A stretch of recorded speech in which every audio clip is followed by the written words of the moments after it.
एक समय की बात है। एक जंगल में एक गुफा था और उस गुफा के अंदर एक चुड़ैल रहती थी और उसके पास एक तोता था। वो अपने तोते को गुफा से बाहर नहीं जाने देती थी क्योंकि उसकी जान उस तोते के अंदर कैद थी। इसलिए वो अपने तोते का ध्यान बहुत ही ज़्यादा रखती थी। और इसी तरीके से समय गुजरा और एक बादशाह को उस चुड़ैल के तोते के बारे में पता चला। बादशाह परिंदों का और ख़ास करके तोतों का बहुत ही ज़्यादा शौकीन था। इसलिए उसने फैसला किया कि उस चुड़ैल के तोते को वो अपने महल में लाएगा। इसलिए बादशाह ने ऐलान कराया कि जो भी उस चुड़ैल के तोते को हमारे पास लाएगा उसे हम 100 सिक्के भेद में देंगे। इसीलिए बादशाह के सिपाही पूरे गांव में ऐलान कराते हैं कि जो भी गुफा वाली चुड़ैल का तोता उसे लाकर देगा, बादशाह उसे 100 सिक्के देगा। गांव वाले ये सुनकर बहुत ही ज़्यादा खुश होते हैं। और उसी गांव में मोटू और पतलू नाम की दो दोस्त रहा करते थे। मोटू कहता है कि पतलू की बहुत ही ज़्यादा तबीयत खराब है।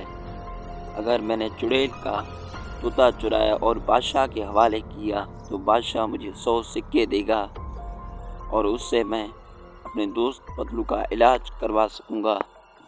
इसलिए मोटू चुड़ैल का तोता चुराने की तैयारी करता है कि वो कैसे अब उसे चुराए। इसलिए मोटू हिम्मत जुटाकर जंगल जाता है। जैसे ही मोटू गुफा के अंदर जाता है, देखता है कि चुड़ैल गहरी नींद में सो रही है और उसका तोता वो चुरा लेता है और महल जाकर बादशाह को वो तोता लाकर देता है। जैसे ही तोते के पैर महल में पड़ते हैं तो महल एक खंडहर में तब्दील हो जाता है। ये देखकर बादशाह को बहुत ही ज़्यादा गुस्सा आता है। कहता है कि इस बेवकूफ़ की वजह से मेरा प्यारा महल एक खंडहर में तब्दील हो गया, इसे तो मैं छोड़ूंगा नहीं।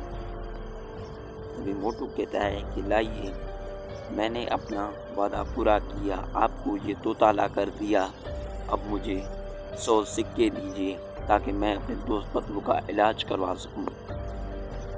बादशाह बोलता है कि तुमने मेरा महल तो इस तोते की वजह से गायब करवा दिया, अब मैं कहाँ से लेकर दूँ तुझे 100 सोने के सिक्के? तुम्हारी वजह से ये सब कुछ हुआ है। बादशाह खंडहर से बाहर जाने की कोशिश करता है लेकिन उसे जोर का झटका लगता है और वो पीछे जाकर गिर जाता है।